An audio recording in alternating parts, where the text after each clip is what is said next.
Miyembro sang grupong nagpangawat sa City Square, ginistorya ang ilang modus kung paano nila ginapatigayon ang pagpanulod-sulod sa nagkailain-lain nga lugar diri sa probinsya basta may kalawaton. Suno kay Eduardo Lalao, miyembro sang Ilocano Group nga nagsulod kag nagpangawat sa City Square, mga 2 ka bulan nila nga gin-surveillance ang banwa sang San Jose sa mga balalagyaan nga pwede matakawan. Nung unang dumating kayo rito, saan kayo natuloy? Sa hotel. Sa hotel? Sa Marina. Anong month yun? Ang una, February 24 yun. Okay. Tapos umuwi kami. Okay. Tapos balik kami March. March ano?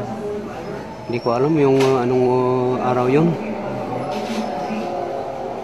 So, from the area ng Manila, anong sinakyan nyo papunta rito? Yung Diresong Bus na Dimple. So, sa buong grupo nyo, ilan kayo? 5 kami lang. 5 kayo? Sino-sino yun?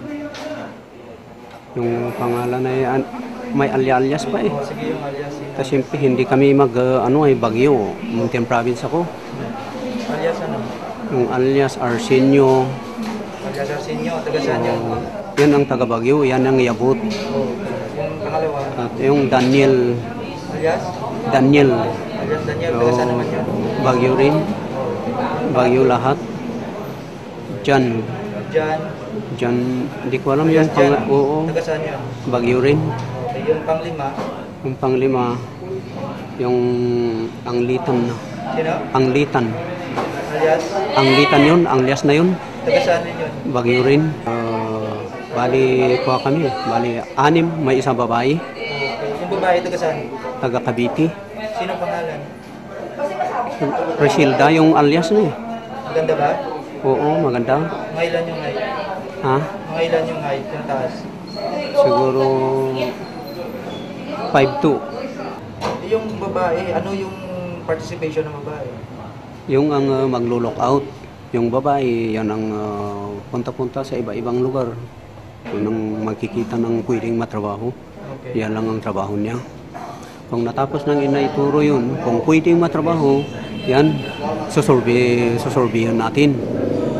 Kung mali, hindi tutuloy.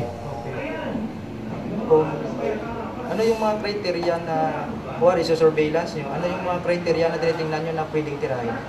Yung ganyan, na walang alarm, yung ganyan na may hindi makita ng tao. Ganyan lang. Eh, nung nandito ngayong 6, di ba 6 kayo? Pati babae? Oo. Saan kayo nagituloy na 6? Sa hotel, Sa hotel yun? sa Marina. Magkasama kayo lahat? Naghiwalay-hiwalay. Iba-ibang room? Oo. Pero parehong Marina? Yung iba sa La Trinidad, ganun. Saan iba? Sa La Trinidad. Okay, yung iba? Sa Marina, mga iba-iba kaming room. Ilan kayo sa La Trinidad? May isa o dalawa, ganyan. Okay, sa Marina ilan? May 3 kami. So mga ilang araw yung stay nyo dun sa Marina? Hindi ko alam eh, in out kami. Pag pumapasok kayo dun, narapan kayo ng ID, hindi na? Hindi na. Nagsimula, tinawagan ako ng mga kasama ko, punta kami dito.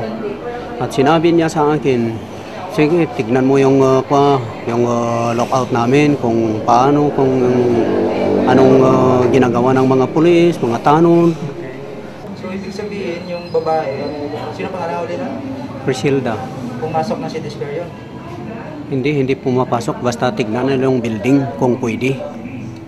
Siyempre, lahat ng ganyan na establishment, may pira doon eh. Yan ang lahat yung mga gumagawa ng ganyan, siyempre, alam niya may pira.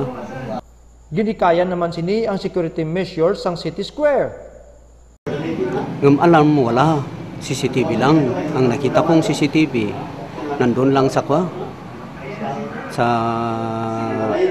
tabi ng floating.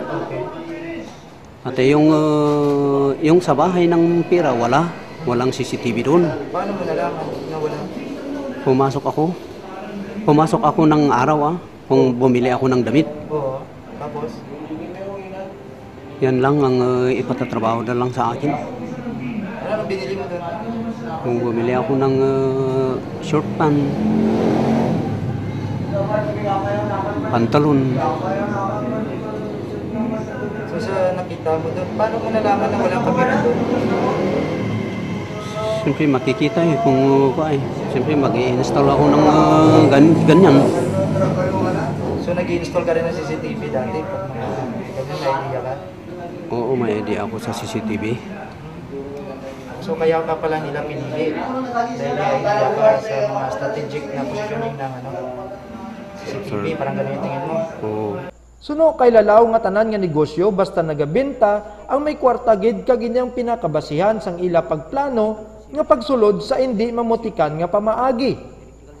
Sa background investigation sang PNP San Jose kag National Bureau of Investigation o kon NBI natukiban nga si Eduardo Lalao ang katapo sang big time nga sindikato.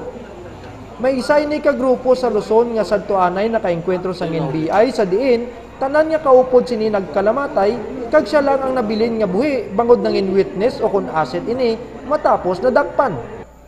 Personal ini nga kilala ang pila ka mga matag-as nga opisyalis sang NBI sa riyon sang Luzon. Kag nakaagi man obra sa isa ka congressman sa ilang nga lugar.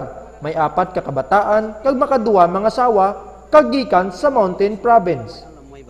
Para sa Ko Patro, Randy Londres. Magba-burn out yan ang magpapunction.